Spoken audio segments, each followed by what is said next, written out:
Do you remember the day you found the passion that fuels your life? Or maybe the first date you had with your partner? Or how about the day your child graduated college? There was love, joy, and a hopefulness of change. Over the years, many alumni have expressed that the Our Community Listens course is life-changing in a similar way. And we know it has been infectious for many, something we know you can't just keep to yourself. So take a chance to share that experience with those in your circle by telling them about upcoming classes. Even if they live outside of a regional learning hub, we now offer a virtual OCL course.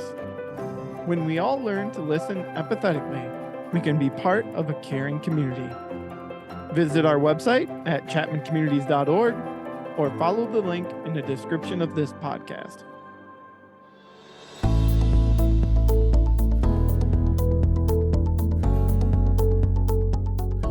Welcome to the Listen First podcast, brought to you by the Chapman Foundation for Caring Communities. Our vision and mission is to strengthen relationships and build stronger communities through listening, leadership, care, and service to create a truly human connection. Learn and partner with us as we imagine a society in which people care about each other and listen first.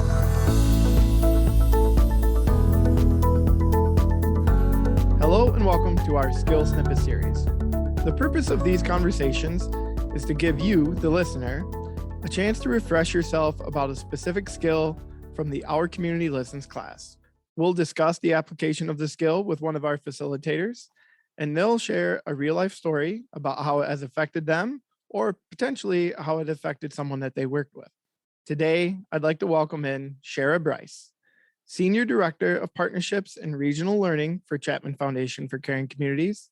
How are you doing today, Shara? I am well. Thank you so much, Adam. I'm delighted to be here with you. So, Shara, today our topic that we're going to discuss, our skill that we're going to discuss, is style flexing with DISC, and we'll be looking at that through the leadership lens. Can you please give me a quick overview of what style flexing is and how often it happens in the workplace? Absolutely. As we remember from our class, style flexing is really about communicating with the other the way they need to be communicated with. It is temporary. It is designed to meet the need in the moment, but it is an incredible tool that really can help us build connection with another. When we style flex with our DISC tendencies, it reminds us of the focus of the needs of the other person. And that takes some energy, but it really is something worth doing. The more we do it, it's kind of like when we exercise and use a muscle, the more we do it, the easier it becomes.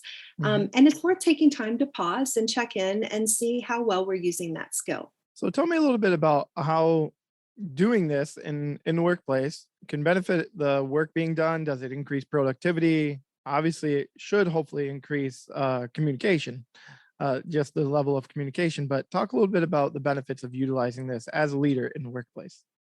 Absolutely, particularly when the workplace is busy. If we as leaders can pause and be self-aware and think about who it is that we're communicating and connecting with, style flexing can be very effective in helping the work get done more quickly and help people be seen and valued.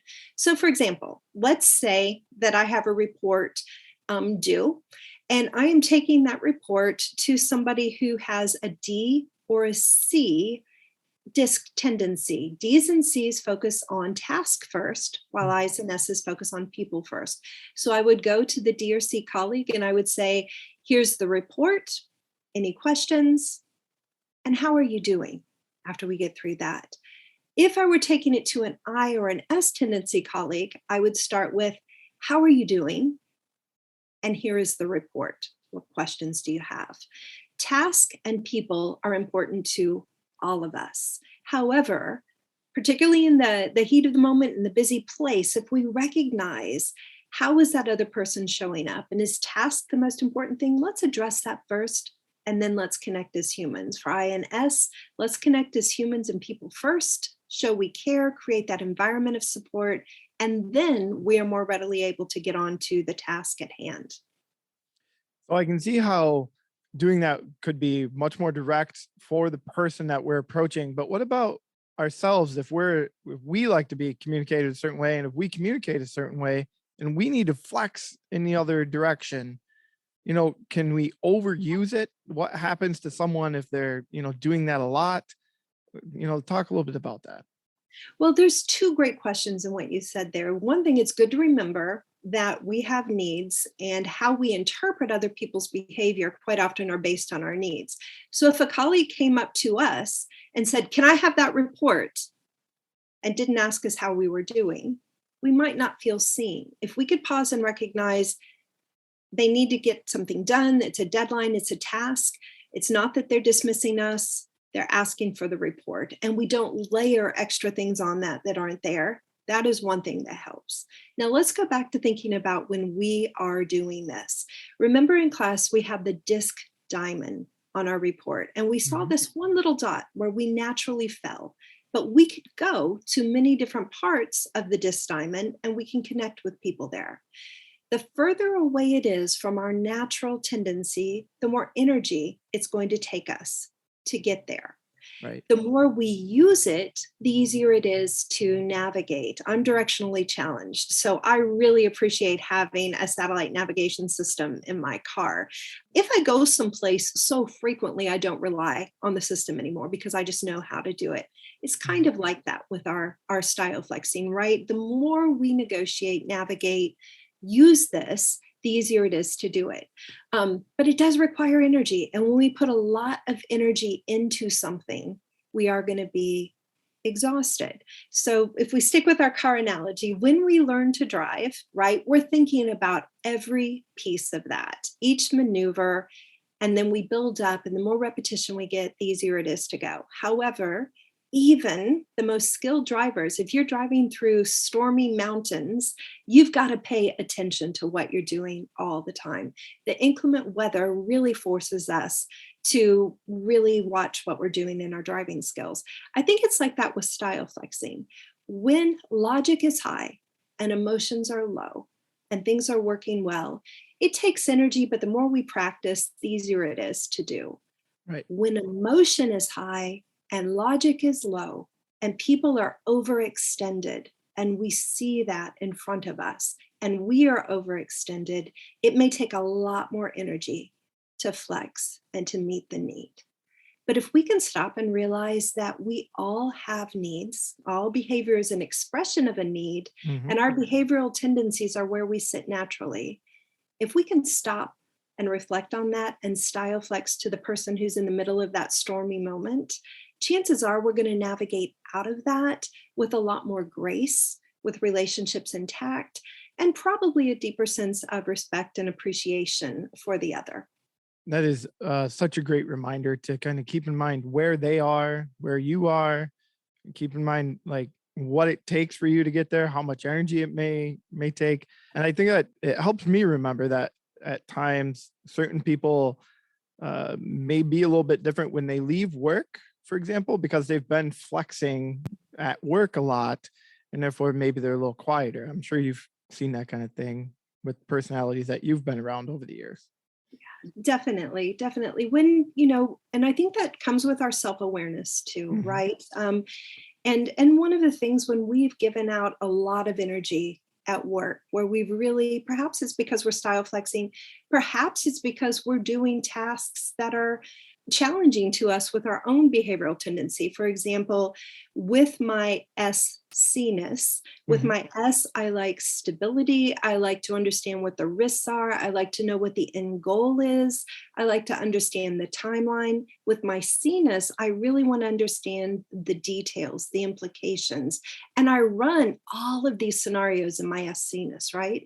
Right. If we have to move very quickly, pivot on the spot, the end goal changes and the whole plan realigns, and we move on the moment, that's going to take energy. And that isn't necessarily about me style flexing to meet another person's need. That's me adjusting along with all the rest of my colleagues to a changing environment. And across the work spectrum right now, there is so much change, and people are needing to react to change rather than proactively pause and to say, how can I best meet meet the needs of my team, right? Everyone has kind of been in a survival mode. So reflective leaders pausing, taking time, being self-aware, that really helps us to, even if it's just in that moment, create a connection for those around us. But Adam, your point that when we come home and we have extended a lot of energy, it's good for us to let the people we live with know, hey, my quietness or tiredness right now is not about you. It's not a reflection of our relationship. I gave a lot of energy out over there, and I don't have as much to bring home today. But things are good with us. The behavior you see Right. right here isn't about you. And if we find ourselves in that situation over and over, so that we're just bringing our leftovers home for the people we live with, we might stop and pause and consider some other changes that need to be made. And that's probably not to do with style flexing, that may be other things. So Sure. let's get back to our topic at hand, style flexing today. As we kind of wrap up, do you have a specific example where you've used this skill or know someone who's used this skill, and and then what was the benefit of when they did utilize it? Oh, Adam, every single day. A lot of us, we're working in virtual offices with the Chapman Foundation for Caring Communities. We're spread across a lot of regions. So we rely on our virtual meetings. We send a lot of emails. We do reports for each other. So there's an amount of style flexing in everything that we do. Hmm. I had a situation a couple of weeks ago that really impacted me in a big way and stuck with me. I work really closely with our executive director, who uses her D tendencies with such skill and expertise. Misty can listen and take a concept, and it feels like within an hour she can have a whole presentation about it, right? And she sculpts this beautiful big tree that lets us know this is what it looks like, this is where we're going. And then she gives me the grace and space to go in and use my S&C tendencies. And she invites me to create the branches and show how they're connected, and use my knowledge and expertise around the people and the processes and fill it in. And we recognize the gifts that the other brings to the table, and we Yep. work in that space. But, for her fast paced, active, tendency to go, go, go, and my more reserved kind of how and why to her who and what, that can be a little bit challenging sometimes. So I found out a couple of weeks ago, like on the Monday, that Misty was going to be out of the office for the week, and I hadn't realized that, and I had a lot of projects going on. So I took time, I crafted her an email, I summarized all those projects, and I left space between each bullet point to let her know where I needed her to weigh in before she went away. She responded to that email with, wow, now you're speaking my language. Like, I could tell she was so happy that I had done this. And two things happened for me in that moment. One, I was thrilled that I could do something to meet her needs. Hmm. Two, it made me realize just how much energy it probably takes her to work with me on a weekly basis. Like, she honors what I bring to the table, and she acknowledges how it complements her natural gifts. And yet, I never want to take for granted how much energy somebody is using to style flex so that I can be the best version of myself. I want to give back. I want to honor that too. So it was a big moment of kind of like, wow, I really appreciate that you recognize the behavior that helps you be your best self. It gives me a chance to lean in and to do that more so that we can all be more productive and effective. That is a wonderful story to clearly illustrate how you were able to connect with her and how much she appreciated it. And then for you to reflectively think to yourself, okay, she's also putting an effort when I'm not doing it quite like this, and I'm thankful for what she's doing. Thank you so much for sharing that. That's unbelievable. Would you be able to give me a key takeaway for our listeners to think about as we wrap up today's skill snippet? Certainly. So remember, style flexing is communicating with the other, treating them the way they need to be treated. When we put in the energy and effort to do that well, it saves time, it enhances our relationship, it makes us more productive. And hopefully, if we all practice it, we all go home with a little bit more energy rather than just taking our leftovers out of the office for the parts of our lives with the people that we're really going to be going the distance with. So, Adam, thanks for giving us all space to be better leaders and giving us space to reflect so that we can keep growing. You're very welcome. And if you're interested in more skill snippets, stay tuned to our podcast channel, the Listen First Podcast. And also check us out on our YouTube channel, the Chapman Foundation for Caring Communities. Shara, thanks again for being on today's Skill Snippet. Thank you so much, Adam.